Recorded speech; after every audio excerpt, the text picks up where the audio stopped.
Welcome back to the JCPod, partner with Stare Down Sports. I'm your host, Jaden Chandler Parnell, and man, I apologize. It was kind of a rough week for me last week.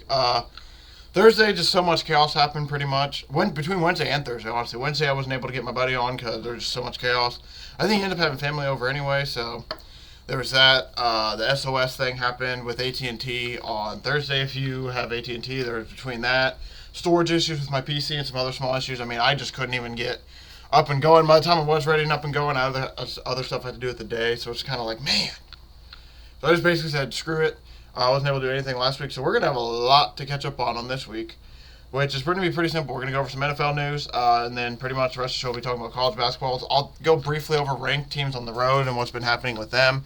The record's going to be slightly different because I haven't been able to fully calculate it, but we'll at least have something to talk there, and then I'll finish it with the top 25. Today will be pretty simple, pretty much since I'm a week behind. We'll just use it as a little bit of a catch-up. Assuming I can, I'm going to try to get my boy Rowan on, hopefully tomorrow, to talk about maybe who he thinks is going to be in the... If I can't get him on tomorrow, I'll for sure be getting him on next week, like 100% for sure, because we need to get him on. He's basically doing a series on his channel right now, Captain by a Hook, where he's talking about his teams they think are going to reach the Sweet 16, the Elite 8, who he thinks is going to reach Final Four, stuff like that. I'm going to have him on to do that for me, so that's hopefully the goal, but like I said, we'll figure out the timing of that. It will either be, like I said, this week or next week. I think I finally got it officially set up to where I can schedule it out and everything. I got everything all good, so it's going to be a great week. But yeah, like I said, we're back pretty much full time, assuming no issues happen. Got pretty much like a quick week vacation in by not even doing anything, just pretty much not recording anything. But yeah, it's going to be pretty simple today. Like I said, NFL news, go over some college basketball, like I guess standings, conference standings, maybe some awards. We'll see. Just talk a little bit about what's happened this last week. Go over what's happening with ranked teams on the road lately, and then we'll finish with the top 25. But yeah, without any further ado, we'll hop right into the NFL news. I know something quick. T. Higgins gets T. Higgins got franchise tag, which is something that we kind of expect to happen. I would assume a lot of NFL people kind of expected that to happen, just so the Bengals can save a little bit of money right now. Worry about it later. I'll tell you about the amount in a second once I find whatever the amount is. I forget what it was. I had it written down somewhere. But while we're going to that, some more news. The Bucs are releasing Shaq Barrett. This comes from Todd Bowles. Shaq has been great for us for over the last 5 seasons, but this is a tough decision. Let me try that again. Shaq has been great for us over the last 5 years, but these tough decisions, there we go, has to be made. I said, who knows? We'll see what happens down the line. So there's a chance he'll probably come back and sign with them. We'll see, but he was a huge part of that team that won the Super Bowl back in 2020. He had a big season in 2020. It's just weird, man. That's how you know. That's when you know you're hitting like a weird point in players' careers, or if you're just hitting a weird, like it's been that long. Because I remember when Shaq Barrett came in, I'm like, man, that's going to be a guy that the Bucs keep for a while. I won't be shocked. It's just crazy how quickly the NFL can change. 5 years later now, they're releasing him, and they're moving on with other people they have. It's crazy how quick the NFL game can catch up to some players. Like, some players you think, like, oh, like, for example, another one I loved, Todd Gurley. I absolutely loved Todd Gurley. He was the whole reason I became a partial Rams fan. He's one of the main reasons behind Aaron Donald, of course. Aaron Donald's the man. But he was another reason. I'm like, you know what? I like that Todd Gurley guy. And sure enough, he gets a knee issue, and then, boom, out the league just like that. I know he's a running back position. It's slightly different, but stuff like that's just crazy, man. It's really wild to think about. That's like, man, I thought, yeah. Like I said, I thought he was going to be there for a long time, and then all of a sudden, you know, gone. Just like in the blink of an eye after one season of a weird knee issue, just bam, gone. 49ers are interviewing Chargers head coach Staley for their DC job. I believe this is the only coordinating job open right now, if I'm not mistaken. Shout out to Ian Rappaport. I'm pretty sure I read that this is the only coordinating job that's open right now. So this is going to be very interesting to see if they end up going to Staley or if they move on. Seems like whoever's been getting the... Of course, Wilkes, I don't want to say Wilkes ruined it, but Wilkes has been the latest that kind of changed the theme. If you're the 49ers defensive coordinator, you end up with the head job. Saul ends up with the job. D'Amico Ryan ends up with the job for the last 2. And then, sure enough, head coaching job at that even. And then there's Steve Wilkes, who I don't think he got... I don't know what Steve Wilkes is actually doing. I would not be shocked if... I actually don't know where he ended up. I know they let him go. I don't know if he's actually been picked up or not yet. If that's the case, it's gonna be really interesting. Because I can't think of who. I don't think anybody got him as of right now. Sorry, I'm trying to grab this charger. My apologies for that. Saquon Barkley and Josh Jacobs are among the running backs who probably are expected to avoid the tag. He got tagged last year. Tony Pollard is the third one in that name. As of right now, it seems like that. Sorry, I was just making sure that I said this right. So Saquon and Josh Jacobs, they're trying not to get franchise tag, but there's a chance that those teams sign them back. They both made it kind of clear, like, hey, I would come back if you would, if we can get a deal done. Tony Pollard, on the other hand, I have no idea what's going to happen with him. His whole situation's been kind of quiet. So I truly do not know. It's kind of weird, though, if you look at the running back stats. All of them went down, including there's 5 running backs this year where they're pretty much a rushing decline. Saquon went down about 400 yards. Josh Jacobs went down about 800 yards, but his was kind of due to injury. So I believe that makes sense. Tony Pollard went down 2 yards, so his wasn't nearly as bad. Even the touchdowns went down. I'm not even going to go over the touchdowns. Touchdowns for Jacobs got cut in half. Saquon goes from 10 to 6. Derrick Henry, 1,500 yards, 13 touchdowns, 1,112, so that's not as bad, at least touchdown-wise. And then Austin Eckler's 915 and 13, and this year he's 628 and 5. So that's been the running back in general, excluding Tony Pollard, just because we need to see more of it. These all have been running backs who've been successful, so I'm very curious to see what ends up happening to them. Man. Since running backs have struggled to get big money contracts, obviously, only 4 have earned more than $12 million per season. I believe one of those is Jonathan Taylor, who just signed his deal. And I think he's like just making over 12, if he is. I can't remember exactly, but it just shows you the appreciation of the running back market. Yeah, if we're gonna go based off team, Saquon, I think Saquon and Josh Jacobs both end up signing back to their respective teams. I would not be shocked if they don't. Derrick Henry, I think he's probably gone. Austin Eckler, he'll probably sign back to the Chargers on a 1 or 2 year deal because of Harbaugh. At least get 1 year under Harbaugh. And when it comes to Tony Pollard's a wild card. I would not be shocked if the Cowboys do decide to move on from him, but at the same time, after what they saw last year, I don't think they should. They already moved on from Zeke. They probably want him for at least a placeholder for 1 year. Tony Pollard that being, but I don't know.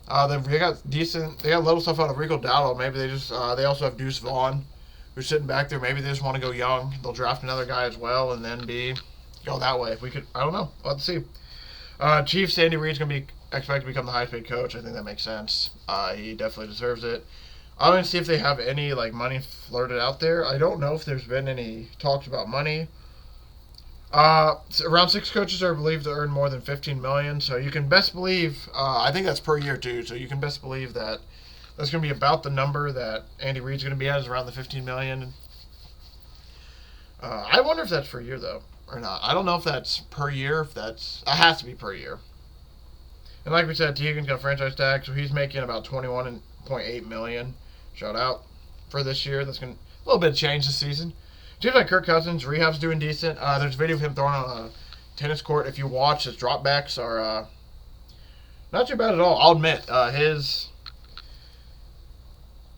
sorry, I just want to watch it again. I don't know if his heels are, obviously on dropbacks, your heels aren't going to touch the ground as much, but watching him plant and everything, obviously he's on tennis court, so he's making sure he's not on any rough elevation or rough area. He wants everything to be a flat surface, no rough surfaces, and he seems to be at least doing dropbacks throwing fine. So it's going to be interesting to see where Kirk Cousins signs as well, because that's another quarterback where with teams looking for a quarterback, I would not be shocked if he has to get picked up pretty much. That's the best way to put it. He has to get picked up when the new league season starts in March. It's going to be very interesting to see what news we hear about calls. McDermott says the Bills will win the Super Bowl. It's just a matter of when. I don't blame him. I love it, but they got the big bad Mahomes in their way. Malik Neighbors and Harrison won't work at the combine. That makes sense. Same with Caleb Williams and Jaden Daniels. Not shocking at all that they're just going to stick to their pro days. I mean, especially with how high they are in the draft at that point, there's kind of no reason to. Russell Wilson said he would love to come back to the Broncos. I don't think that's happening, though. I'm like 85 to 90% sure they would move on.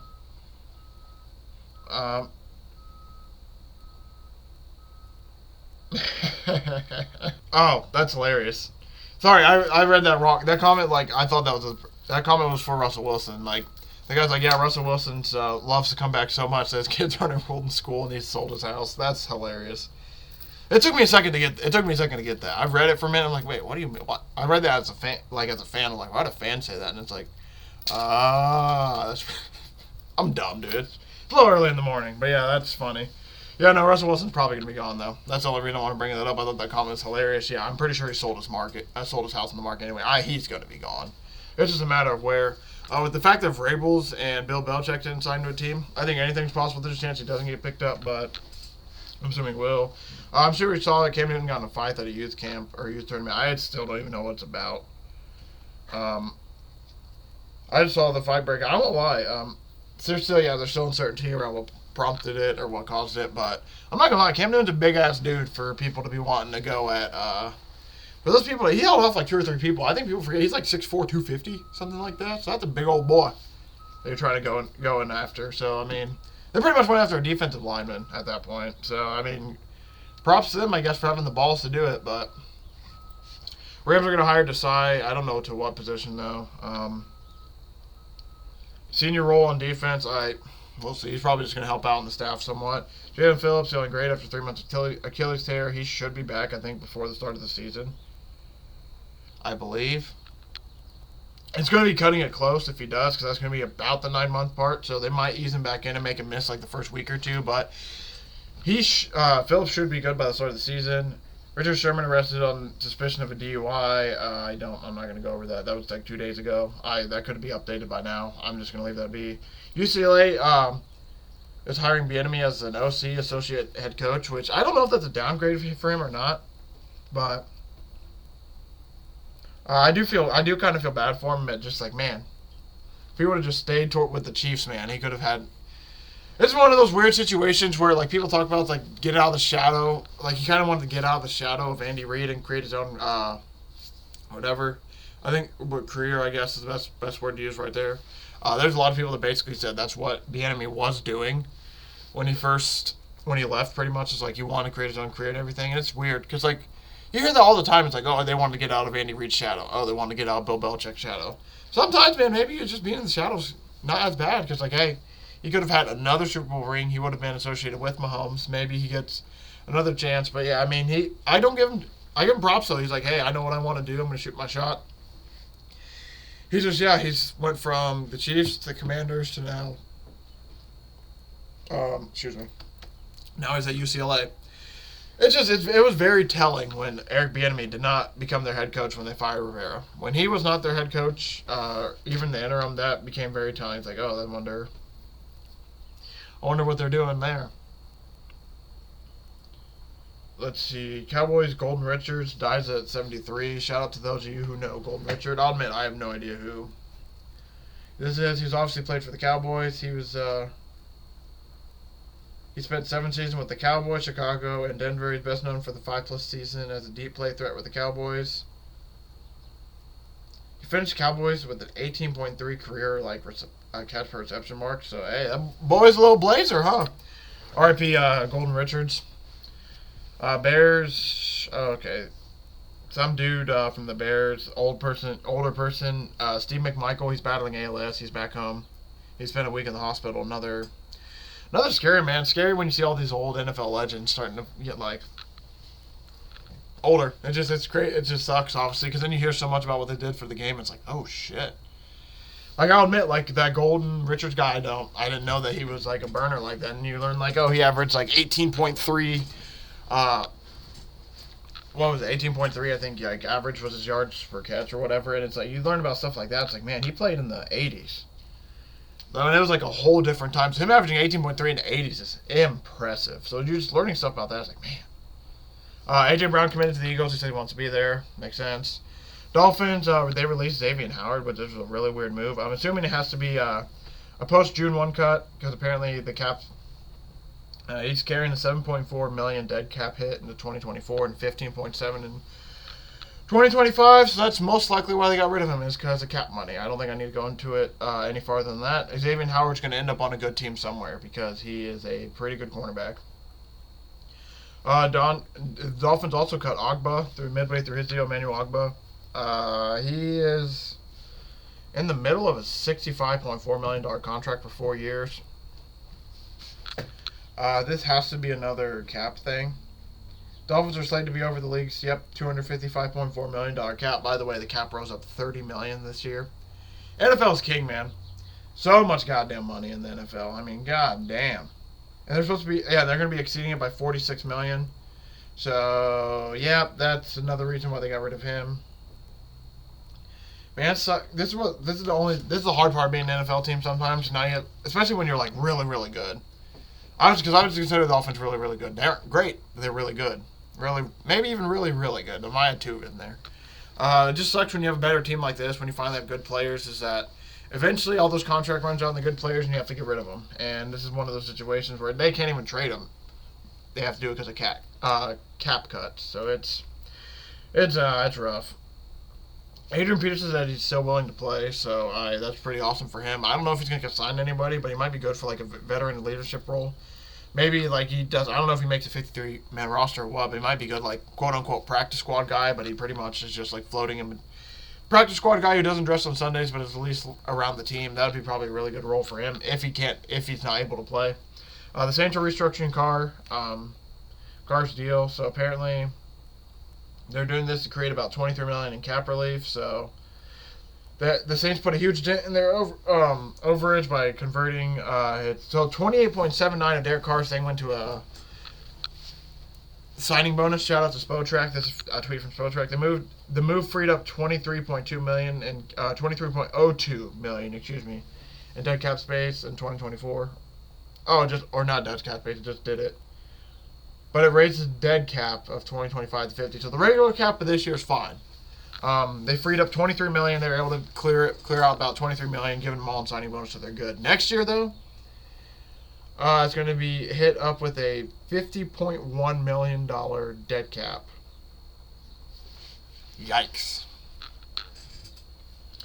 That's a lot of money. So they're trying to figure out moves with this. I would not be shocked this is Derek Carr's last year, and I'm pretty sure it's only pretty much 2 years guaranteed for his deal with the Saints, so I'd not be shocked this is last year. I'm not going to lie. I said last year with Mike McCarthy and Dak Prescott, I said that they would both be gone. This feels like this is going to be the season. I felt like I was probably a year too early with that take, so I'm going to double it up. I think they're probably going to be the last year of Dak and Mike as a combo. Are they both going to be gone? I don't know anymore. Maybe just one, but for sure I feel like this is probably going to be the last year of Dennis Allen and Derek Carr. I could be way wrong about that. I don't know if the Saints will actually move on from him. They probably should, in my opinion, from what I've seen, but I'm not going to call for anybody's job. Chargers, great running game for Herbert. They really do need that. They've had a horrible running game for the past few years. You heard it. I think Austin Eckler had under 1,000 yards, but had like 15 touchdowns. Their running game was non-existent. He just was able to rush it in the end zone when they got it close. And it's not all on him. it's just like the scheme. Everything was wrong with it. The Bears OC offense will adapt to whoever is at QB. So that makes it sound like obviously everyone wants Fields to stay, which is just funny because everyone obviously wants Fields to stay, and I think the Bears are going to go the opposite. They're going to get Caleb Williams to go with the new NFL model of not paying a quarterback, having a rookie quarterback be able to pay everyone else outside of him. I would not be shocked if they do that. But we'll have to see, though, obviously. Matt Araiza is signing with the Chiefs after a dropped lawsuit. Chiefs just keep getting good players. The only issue is they have Tommy Townsend, so I don't know what this move does, if it's for practice squad or what. The NFL 2024 MVP odds, buying the Fields rumor to beat the market.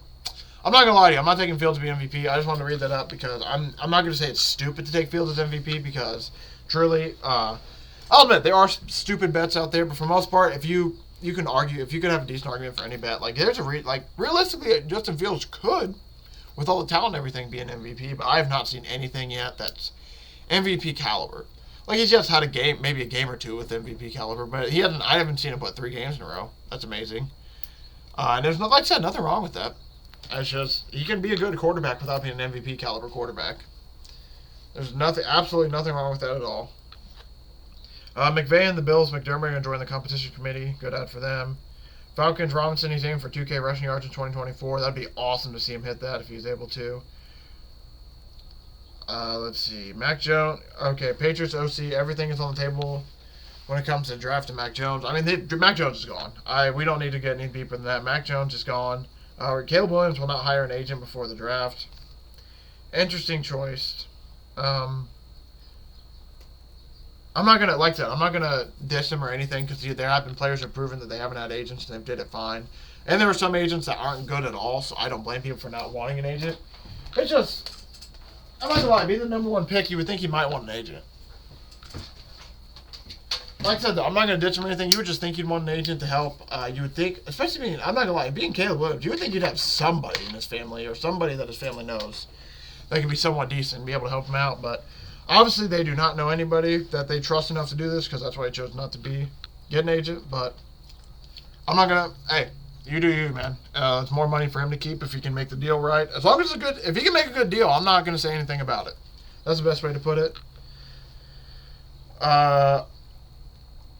Yeah, Tyreek was talking about the Dolphins trading Waddle and saying it's ludicrous. Yeah, they are not going to do that. That'd be absolutely stupid to trade him, I would think. I don't think there's anything. Lions are releasing Tracy Walker. I think that's another cap move. 5.5 in cap space for them. So we're going to see a lot of that. A lot of releases, a lot of moving on. I've been on since this happened. Shout out to Matthew Slater, man. He retired as a Patriot. One of the best Patriots of all time. Considered the greatest gunner in NFL history as well. Shout out to Matthew Slater, man. He had an amazing, amazing, amazing career. Now that Bill Belichick's gone, he's going to be one of the... If you go to the Bill Belichick era of the Patriots, there's obviously the Tom Brady's, the Rob Gronkowski's. Matt Slater's probably in the top 10 of names. Easily in the top 10 of names. And people are going to look weird if you aren't like a diehard football fan. Like, how can a guy who only has like 1 or 2 catches in his career be a key player? I mean, if you watch anything he did in the special team, I mean, he was... Anytime you played the Patriots, you pretty much heard about Matt Slater, or especially special team-wise. He was literally the king of special teams when it comes to New England. So shout out to Slater, man. Hopefully he has a great career. Or I guess, hopefully he enjoys his hopefully he has a great retirement. Because, yeah, he had one hell of a career, honestly. Shout out to him. Yeah, that's going to do it for the week. Or I guess for, not the week, but it's going to do it for the NFL news. I pretty much hit up everything. Baylor, big win last night, by the way. UNC. Oh, I can't wait to talk about them. We're pretty much going to hop into college right now. I'll do that right now. Yeah, we'll just pretty much hop into college. So, we'll just go over some news, not news, but maybe scores real quick after I talk about ranked teams on the road. So ranked teams on the road this year have been really, really weird in college. For whatever reason, they just can't seem to win. As of Purdue losing to Minnesota, and I think it was like it's been close to a week now, I want to say, since Purdue last lost to Ohio State. But when they did, at the time, ranked teams on the road this year were 37-37. That is a 500 record for non-ranked teams on the road. I think it's crazy. So basically, if you're a non-ranked team at home versus a ranked team on the road, it used to be in years past. So say, for example, you're the number 2 team Purdue and you're going into Ohio State.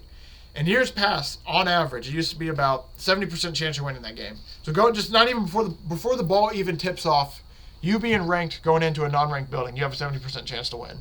According to most stats, most analytics, most anything you've seen about the history of it. This year, apparently this year it's been literally the Wild West. That's why I've been having the Wild West that is college basketball. As of the Purdue game, those Ohio State teams, those teams that aren't ranked at home, playing against these top dogs.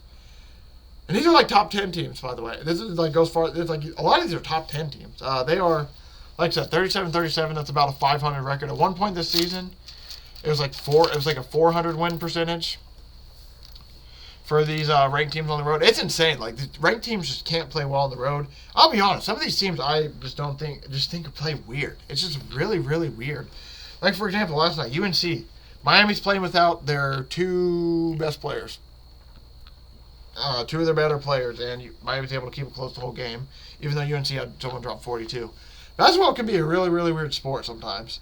So the fact that we're seeing that this year, that it's completely blown wide open when it comes to ranked teams and not being able to win on the road. That makes it so much harder when it comes to picking teams. Because right now, Houston, and this is no particular order at all. Houston, UConn, Purdue, however you want to do that. Purdue, UConn, Houston, Houston, Purdue, UConn, however you want to do it. UConn, Purdue, Houston, even. However you want to do it. In some order, it's basically those three teams. And there's everyone else right now. But I just texted my buddy last night about it. I feel like there's those three, everybody else, and somehow we could still end up at the 6th seed in the Final Four and in the championship game. Like, it's just going to be one of those really, really weird years in basketball, especially at the collegiate level. I'm very excited to talk about that. NBA-wise, we'll touch on it briefly here and there in about like a month or two when they get slightly closer to playoffs and we actually know who's in, who's out. But yeah, when it comes to college, man, I just want to bring up that road record thing because that is actually fascinating to me, and I think that's a trend we can look forward to in March. Just something about the dominance of being ranked teams. Like, I understand that, and then a part of it, too, is obviously that some of these ranked teams that were non-ranked before end up becoming ranked later, so then that still counts as the record. Like, for example, there's a game earlier in the season where Kansas State beat somebody when they weren't ranked, or they beat a ranked team when they weren't ranked, and then they end up getting ranked later. Same with Iowa State. Iowa State had a similar situation. Yeah, college basketball is just being weird, man. It's going to be a really, really weird year. It seems like some teams can't beat other teams. It seems like one week this team is unbeatable, next week it's chaos. And that will lead me into where I'm going to talk about now, just kind of going over like the week that has been college basketball. Basically, it's been weird. For example, like Miami. This Miami team I don't get. Miami last night, they lose to UNC by 4. I watched this Miami team keep it within like 5 to 6 for a whole game, and then in the last minute lose by 17 to Clemson because they just pretty much gave up. I don't want to blame the kids necessarily. There's just something weird, but it's like feels like some games they don't try, other games they do try, and obviously I can't tell. I'm not on the court to be able to tell, but it just feels so weird. It's like, for example, Miami on the road kept this as a 4-point game against UNC, but they lose by 22 to Virginia. They lose. I told you about the Clemson game, January 3rd. Or sorry, that wasn't even the January 3rd Clemson game. That was a. Oh, sorry. Like the Clemson game, they lose 77 to 60 after they literally kept it close. Like I said, so this goes back a little bit. For example, so they already lost to Virginia by 3, so they at least kept it close in that one. But like I said, they lose by 17 to Tech. They lose by 22 to Virginia. Lose by 17 to Clemson. And I would assume both, especially with how those two teams are playing now, I think a lot of people would say, like, yeah, those aren't the best teams in college.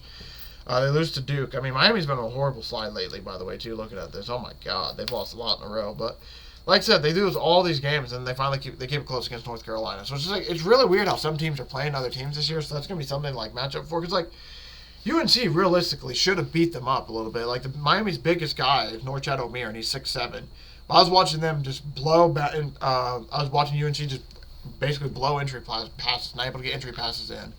I was watching. I'm not going to call them out, but man, there's some white guy on UNC last night that went 1 for 9 shooting threes. You can look at the box score if you want to see who it is. I'm not going to call him out, but he kept. There's a lot of teams like they have some players that shoot when they probably shouldn't shoot. Like there's a few times I thought he should have passed. He kept shooting. It's like, that's interesting. Not going to call him out. I might have had money bet on UNC minus 9.5 as well. That also could be why I'm a little bit salty. But RJ Davis scored 42 yesterday, and they only win by 4. It's just weird. It's weird. This was another game. This is probably, I would say, the 5th or 6th game in the last 2 weeks where it might be just me being on. I'm just betting on the wrong games, honestly. But there's been a game I've either bet on or I've been watching where this team is just up big for the whole time, and then basically you just blink, and all of a sudden it's a 2-point game. It happened last night in West Virginia. With West Virginia and whatever you call it. Kansas State. 4-point game. Kansas State was up huge, and then West Virginia goes on like some 30-something to 16 run or something, like 38 to 16 run to make it close. Like, there's a lot of stuff like that that's been happening lately, so it's going to make this really, really chaotic and super weird when it comes to the tournament time. We got them like Creighton. Creighton beats UConn and then goes on the road to St. John's. Another ranked team on the road versus non-ranked team. Lose to St. John's, 80 to 66. Purdue kept it close with Michigan. By close, I mean they won by 8. Let's see, Memphis. Memphis ends up beating FAU after Memphis has been kind of garbage all year. Like, there's a lot of weird stuff like that. So it's starting to become that time where maybe some teams are looking ahead a little bit too. I could not tell you. It's just been really weird in college basketball. It makes me very concerned for March because I'm trying to find As of right now, I'm trying to find teams like, all right, who do I like for March? By the way, Baylor-Houston played an amazing game 2 nights ago, or 2 or 3 nights ago. Houston ended up pulling that out, and then Baylor won, I think, last night. Makes me so mad. I wish I took Baylor last night. I wanted to take Baylor. I want to take Baylor spread, Kansas State spread, North Carolina spread. I only took North Carolina, and Baylor ended up being the only one that won, so kind of frustrating. But we aren't here to talk about my bets. Yeah, overall, though, like I said, I've been trying to find, I've been using these past few weeks to find, all right. And maybe it's because I haven't watched the whole season, so I don't get a whole full season view of these. But I'm trying to watch, at least get a touch on a lot of these teams that are playing, especially 7. I'm sitting there, it's all right, what can this team do? Let's see how they do against a conference team just at home. Let's see how this team does on the road against a conference team. I've watched UConn. UConn's all right, good. I know they're going to be good. Don't need to worry about UConn. I'm not going to lie. There's a few Purdue games that concern me, but it's all right, Purdue hopefully should at least get out of the first weekend. So I won't need to worry about them. Houston, I think Houston will be fine. I'm kind of moving them to the side as well. There's a lot of other teams where it's just man, what do I feel like they can get it done when it comes to looking at when it comes to tournament and stuff like that. It's tough, man. I'm not gonna lie. Because I just told you about what happened with North Carolina. North Carolina, they were up 14-15. All right, so North Carolina might be a team I get to put in this category of. They might get the job done. Then sure enough, they end up winning by only 4 because they just literally let Miami back in it. So it's man, I don't know. But yeah, looking past that, I don't think there's a lot of I don't think there's too much to talk about. We'll talk about the top 25 real quick. When it comes to scores, I don't think there was a lot of big games this week. Because let's see, 1, 2, 3, 4, 5, 6, 7. So yeah, going back a week from today, there wasn't, I don't think, too many big games. Ranked on rank, UConn taking on Creighton and Creighton just waxing them. And BYU beat Baylor earlier in the week, I guess. Those were the 2 ranked games that happened a week ago from today. That were 2 of the bigger games. But past that, just looking past, Illinois, absolute choke job to Penn State. This is one of the games I was talking about where Illinois is up and covering all goddamn game. Up and covering all goddamn. I'm still fucking salty about this. I'm not going to lie. I just remember.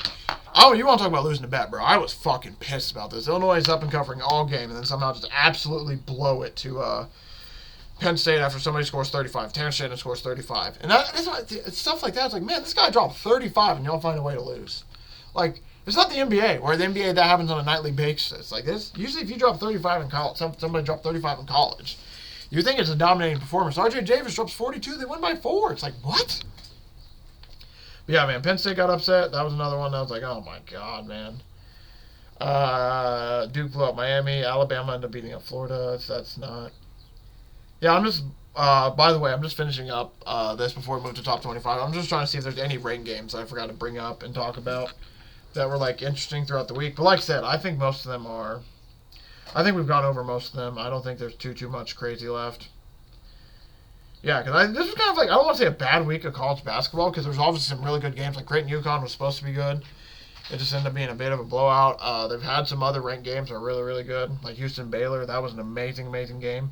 It just felt kind of like a slow week for college basketball. I felt like, we're what? I think we're, when does conference tournaments start? I think they're within 2 weeks.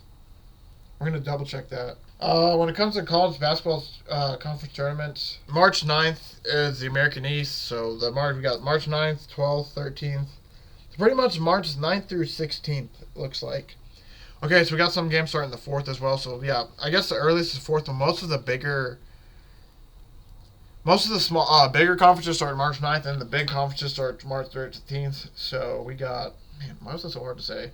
2 weeks, pretty much 2 weeks. We have 2 weeks to finish the season off. So I'm not going to say we aren't going to see a lot of good games left, but I think we've seen a majority of the games. We're coming down now to the last part of the season where some of these teams are just playing each other 1 or 2 more times. For example, Kansas in their schedule, I think they got 3 games left. Baylor, Kansas State, Houston. So that's going to be a really, really awesome schedule to watch that for them. Because those are 2 of those games are going to be really, really amazing. That third one has potential. So there's going to be a lot of games like that where there's going to be some teams that have really good games and other teams that just won't. Today, there's no ranked on ranked matchups if you're a guy who fiends for that. But there are some good games. Tomorrow, Marquette Providence probably a good one, but again, no more ranked matchups. Man, I just tell you what, I'm so excited. I can't believe it's already the end of February, but man, time's flying, huh? We'll finish this off, I guess, with some We'll talk top 25 because I'm just looking. Doesn't seem like there's gonna be any games that are too crazy for me to preview until Saturday. Yeah, like I don't even think like Purdue as an example of Purdue. I don't even think Purdue plays for. Purdue pretty much doesn't play for a week. Yeah, a lot of these, like a few of these teams even are getting like weeks off this week, so there's like a whole week off, so we aren't seeing a lot of them playing. It's gonna be weird, man. But yeah, to end it, like I said, we'll go over the top 25.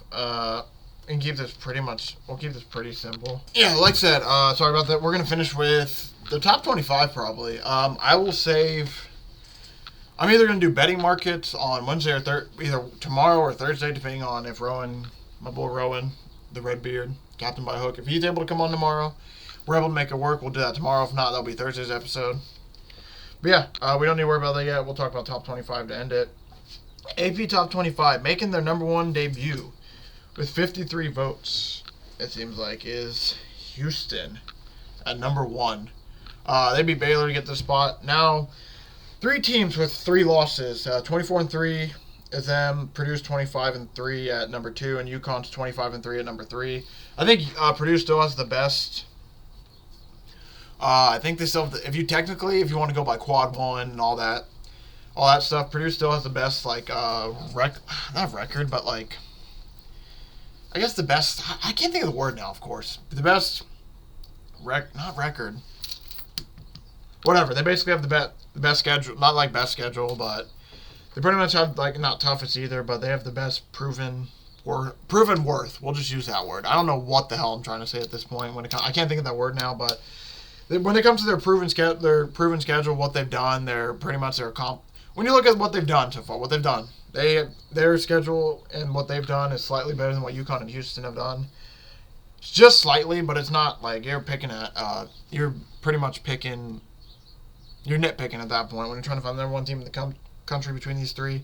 It's clearly these 3, and then there's a drop off. Number 4 is 21-6. So these 3 teams are 4 wins above everyone. So just again, it's Houston 1, Purdue 2, Connecticut 3. At 21-6, it's Tennessee at 4, Marquette at 5, Arizona at 6, Kansas 7, Iowa State at 8, UNC at 9, and Duke at 10, Auburn at 11. And numbers 4 through 11 are all 21-6.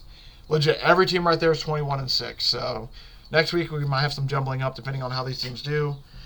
Next is 12 with Creighton, 13 Illinois, 14 Alabama, Baylor, Kentucky, St. Mary's, South Carolina, Washington State, 20 San Diego State, and then you got Dayton, Utah State, Gonzaga, Florida, South Florida to round out the top 25. Man, I'm not gonna lie, that's pretty fun.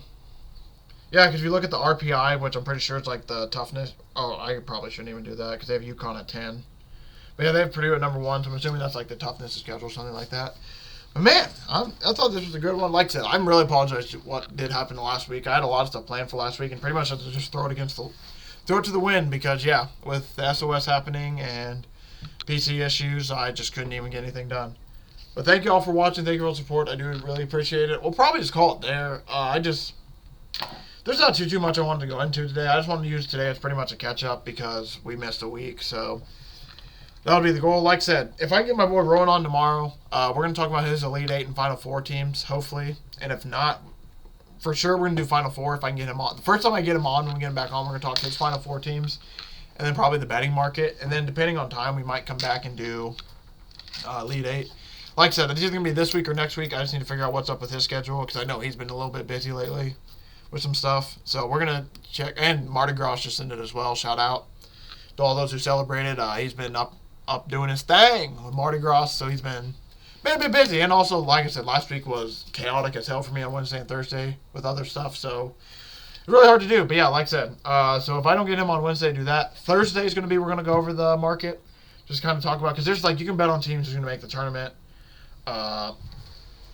Who's going to make the tournament? We don't need to talk about Wooden Awards, probably going to be Zach Eady, but there's some other awards we can talk about that I'm very, very curious in, because like I said, those are games. You can bet on the national champion, Final Four, conference tournaments. So like I said, March Madness, you can bet on who's going to be the number 1 seed for sure.